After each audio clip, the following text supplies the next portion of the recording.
Allah'tan başqa heç nə yoxdur. Ondan başqa heç nə...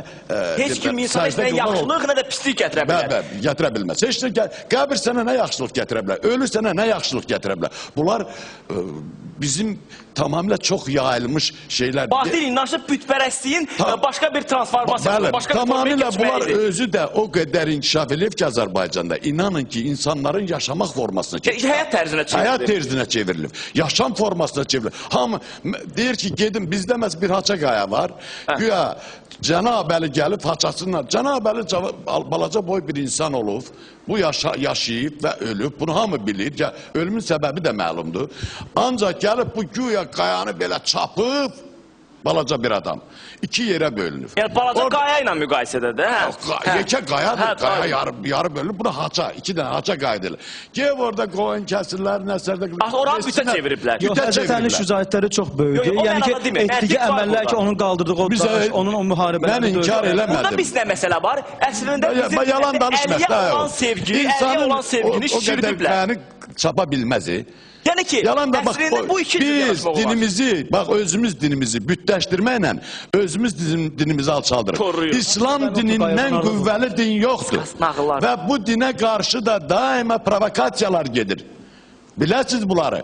Nə bilim mən Allahın məsəllə yazıldı. Nə bilim fındığın üstə Allah yazıldı. Nə bilim ayda Allah yazıldı. Qoy Nemetçe yazılsın, qoy Rusça yazılsın. Niyə bizim? Bunlar hamısı gülməlidir, bizim xalq bilməlidir bunları. Bizim mollaların çoxu deyir, ola bilər oraya ayağına yazılsın da Allahın məsəllə. Allaha nə ihtiyacı var? Estağfirullah. Belə şeylər ola bilməz. Bizim dinə qarşı yönəlmiş ki, yadınızda gəlir Sovetskidə nələr var idi? Rəşid bəy, kesə verirsə bundan danışsa, mən bir şey deyim sizə. Buyurun. Burada ümumiyyətlə Əli, Həzrəti Əli əleyhissalam, İslam aləmində, İslam dinində bir çox hörmətli və bir çox avtoritet insanlar varsa da, onlardan ən birincisi desək yanılmaz. Çünki Peyğəmbər sallallahu sonra, məsəl üçün, Əmir əl-Möminin, elm şəhərinin qapısı gücdür. Çoxlu rəqəbləri var idi, çox. Mən söz ara getmək istəyirəm. Sizin dediyinizdə həqiqət var. Bir insanı necə mövcuddursa, ondan nə yuxarı qaldırmaq olar, nə aşağı endirmək olar. Bunca kəlmə söz deyil, üzr istəyirəm. Cənab Əli, mən sizə açıq deyim, Məhəmməd Peyğəmbər oxumağı, yazmağı bilməyib.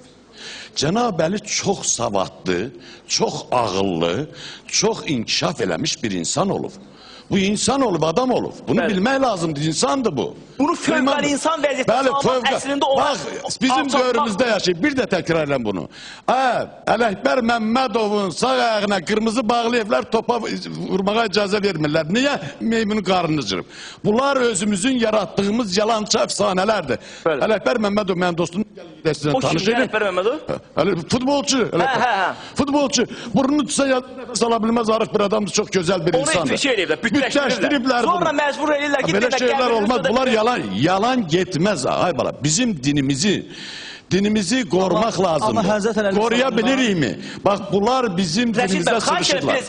Amma Həzrət Əleyhissalamdan turan, yəni ki, yenə deyim, yəni Peyğəmbərdən hətta hədis də var ki, vəfatından qabaq demişdi ki, mən Əlidənəm, Əli də məndəndir və məni sevən Əlini sevsin, əhl-i beytimi sevsin. Bunlar hamısı mən deyib, çünki iki əmanət qoyub gedirən biri Quran-ı Kərimdir, biri də mənim əhl-i beytimdir. Yəni bu Peyğəmbərin dedikləridir, bunu inkar eləmək olmaz. Bu ayrı şeydir. Yəni ki, Əlinin adına uydurulmuş əfsanələr... Yəni Əli aşıqları var ki, onları gəl çaşdırın. Məsəl üçün, aydın hamımız, burada məncə İslam aləmində əl aşıqı olmayan insan artıq müsəlman deyil. Müsəlman deyil, bəli. Dinin şərtlərindən... Əlini sevməsən, aşıq olur. Yox, söhbət ona gedir. Amma burada, Rəşidlərin dediyi bir şey var. Məsəl üçün, Əli kimi bir insanı müsəlmanların gözündən salmaq, savadlı müsəlmanlar var da, nə eləmək olar? Nağıllar uydurursan, qılıncınla uçdu göyə getdi. Belə şeylər uyduranda istərsə biz yalan ki, axı bu ola bilməz. Bu ola bilməzsə deməli Əli də yalanıymış. Yəni bu müasir dezinformasiyanın və qarapkarın bir formasıdır. Məsəl üçün, gəlin dağı vurdu, yaydı. Ayı iki yerə böldü. Turan deyiləsi qədər olunmayan böyük bir şəxsiyyətdir. Amma ki, bəzi şeylər var ki, yəni nə qədər böyüklük onun şəxsiyyətində, onun elmində, onun imanında olub. İman. Onun fövqəladə heç bir gücü olmayıbdır. Hətta hədis var belə də deyir ki, üzr istəyirəm müəllim, çox üzr istəyirəm. Bizim müsəlmanları Mövzumuz biraz iki qrupa bölüblər, ay oğul. Yarımız sünniyik, yarımız şiyəyik. Mən bunları qəbul eləmirəm. Biz müsəlmanıq, əhli müsəlmanıq, biz insanıq. Şiyələr başlayıb əlini tərifləyir, nə bilim, Sünnilər əlləri şiyədən çox tərifləyir. O uydurma nağıl idi. Uydurma şeyləri tutarmaq lazım. Savadsız cəmaata salmışlar, amma burada Əli barəsində sünni şiyyə Sünni alimlərin kitablarını oxuyuram, orada Əlidən elə şeylər yazılır ki, adam dəhşətə gəlir, gözəlliyindən. Mövzudan kənara çıxmayaq. Bax, siz danışdınız Mir Mövsümaq haqqında, Seyid Bayram, Seyid Əşrəf, o qədər belə insanlar var və bu haqda informasiya bizi Dini İşlər üzrə Dövlət Komitəsindən də nümayəndəmiz olacaq. O da dövlətin prizmasından yanaşacaq. Bunlar, məsəl üçün, müəyyən yollar var, yol gedir. Yolu bir də görsən fırlayıblar, bir dənə orada qəbir var. Qəbirin başına fırlanır. Bilmirsən bu qəbir kimdir, nədir? Kimsə burada pul qazanmaq üçün bundan istifadə eləyir. Pul üçün əsas. Bütpərəstlik. İndi gəlin, siz çox gözəl danışdınız, çox incə məqamlara toxundunuz. Mən istəyirəm, bax, burada mən bir açıqlama vermək istəyirəm. İzzət də, Rəşməm, siz də. Biz maarifləndirmə aparıq. Məsələn, bugün başqa kanallarda Style Novi God deyiblər, İslama, mədəniyyətimizə aid olmayan bir şey keçirdilər. Bu da lazımdır, buna da qarışmırıq. Hərənin özü bilər. Biz dinimizdən danışırıq. Bizim din xadimlərimiz var ki, məsəl üçün, istər çox hörmətli insanlar, onlara müraciət edirik ki, gəlin, bu insanlara maarifləndirək də, gəlmirlər bu kimi verilişlərə. Sonra da bizi irad tutar ki, niyə hər gün filan kəsi çağırırsınız, filan kəsi çağırırsınız. Ay balam, siz gəlməyəndən sonra, bu millətə siz söz deməyəndən sonra kim söz deməlidir? Ona görə də mən yenə istəyirəm bura ilahiyyatçı Elşad Mirini dəvət eləyim.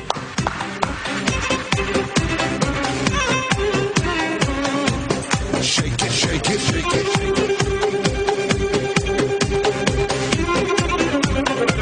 Let them do their thing. Və hörmətli tamaşaçılar, daha çox və bizim ən azından din, İslam məsələlərinlə bağlı burada Elşad müəllim danışacaq. Və bir də ki, bizim Dini İşlər üzrə Dövlət Komitəmiz var. Bu dövlətdə dini və konkret sözün əsirməyəsini nəzarətə götürür və burada qeyri-ənənəvi proseslərin getməyinin qarşısını alan bir qurum var. Çox yəni ki, bizim mütərəqqi bir haldır ki, dövlətimizdə belə bir şey mövcuddur və oradan da nümayəndəmiz var. Dini Qurumlar üzrə Dövlət Komitəsinin nümayəndəsi Ceyhun Məmmədovu bura mən dəvət edirəm. Shake it, shake it, shake it, shake it.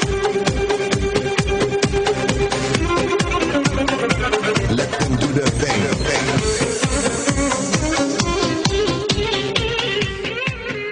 Hörmətli tamaşaçılar, mən bir dənə də şey demək istəyirəm sizə. Adətən Sovet vaxtı dinimizə qarşı provokasiyalardan biri də o idi. Keçən də bundan danışdıq biz. Keçmiş, məsəl üçün, təkər qaraldanları, maşın suvarka eləyənləri, dəmirçiləri, nə bilim, evdə şpaqlovka vuranları və keçmiş narkomanları, nəşəxorları, piyanskaları biraz 2-3 dənə ağızlarını əyib Fatihə surəsini, İxlas surəsini öyrədirdilər. Onları molla adından cəmaatın içinə buraxırdılar və insanların könlündən silə bilmədikləri o dini, İslamı bu formada gözdən salırdılar. Və o dövrdə, yəni mən geyim tərzindən söhbət getmir. Çox belə qara qabaq, əyinləri, başları biraz pinti, çox müasir, belə də çox geridə qalmış forda giyinən, başlarına qəribə şəkildə belə papaqlar qoyan insanlar vardı. İslam deyən ki, biz bunu nəzər turduq. Amma bizim Peyğəmbər sallallahu hədislər var ki, müsəlman öz dövrünün ən müasiri, həm elmi tərəqqi baxımından, həm geyim baxımından ən səliqəli geyinən bir gözəl, təmiz və baxanda üzünə bir xoş təəssürat bağışlayan bir insan olmalıdır. Belə pis çıxmasın, İzzət kimi, Elşad kimi, Ceyhun kimi. Yəni bizim hamımız. Məhəmməd Peyğəmbərdən hədis də var. Bu istəkdir ondan ki, belə olmalıdır. Müslüman belə olmalıdır. Yəni ki, indi bəzi adamlar var ki, məsəl üçün, mən doğrudan ürəyim açılır. Məsələn, Elşad Miri din adamıdır. Ona baxırsan, adam bu dini kompliment kimi deyil. Bu dini təbliğ edən insanı sevməyə bilmir. Ceyhun müəllimə, baxırsan, indi dindən danışacaq, kostyumda və müasir, heç nə millət vəkilindən seçilir, nə də ki, Silvio Berlusconi'nin geyimindən seçilir. Amma ondan şəxsiyyətli də imanlıdır. İzzətə də ki, öz yerində, yəni, fikrimi çatdırmaq istəyirəm cəmaata ki, bu stereotiplər əslində İslama aid olan stereotiplər də öyle idi. Bugün saqqalla, şalvarla, bəzi geyimlərlə dini göstərmə insanlar var. Bu əslində kim necə istəyir giysin, kim istəyir necə davransın, sırğa taxana, mini yufqa giyinən nə qədər normal yanaşırıqsa, başqa cür geyinəndə o cür. Bu insanın şəxsi işidir, insanın özünü ifadə eləmə formasıdır. Amma İslam ancaq bundan ibarətdir, şəkildən ibarəti bu deyil. İslam insanın əqidəsidir, yaşayış tərzidir, içidir və s. və ilaxır əxlaqıdır. İndi burada mən sizdən Ceyhun müəllim, bu dediyimiz kimi bu ziyarətgahlar var, müqəddəs elan olunmuş insanlar var. Bugün bizim diri əməlli başlı müqəddəslərimiz var, onlardan danışır. Yəni ki, yəqin Dini İşlər üzrə Dövlət Komitəsinin bu haqda məlumatı var.